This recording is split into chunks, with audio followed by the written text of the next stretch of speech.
بسم الله الرحمن الرحیم. عزتمندو هیوادوالو، قدرمن ورونو او خویندو، د روژې د مقدس میاشتې د را رسیدو په مناسبت تاسې او د نړۍ ټولو مسلمانانو ته مبارکي وایم او تمنا کوم چې الله تعالی دې موږ او تاسې ټولو ته په دې بختورو ورځو شپو کې د عبادت او نیکې لارې لا ډیر توفیق را په برخه کړي. د روژې مبارکه میاشت د نفس د تزکیې او د اخلاقو د تهذیب بهترینه موقع ده. دغه بختوره میاشت د دې لپاره ده چې اسلامي ټولنه په اخلاقي مکارمو آراسته شي. د روژې د لرلو لوی مقصد دا دی چې خلک له بدو را وګرځي او نیکۍ ته مخه کړي. روژه د تر ټولو غوره انساني سلوک د زده کړو مدرسه ده.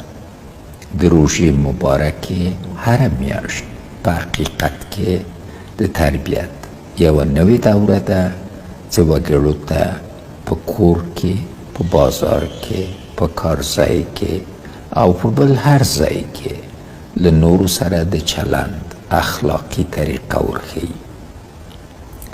زموږ د پاک پیغمبر د بعثت اصلي هدف همدا و چې ټولنه په اخلاقي او انساني فضایلو سنباله شي. له علمای کرام او محترمو خطیبانو څخه توقع لرم چې د روژې مبارکې میاشتې په ورځو او شپو کې د اسلام د مبین دین تعلیمات خلکو ته په آسانه ژبه ورسوي او د زغم، اعتدال، اتفاق، له یو بل سره د ګزارې کولو او نیکي په اړه تبلیغ وکړي او خلک وهڅوي چې د خپل وطن په آبادي او د ټولنې په نیکمرغۍ کې لا زیاته برخه واخلي. زنده باد افغانستان. یشسن افغانستان. ژوندی دې وي افغانستان.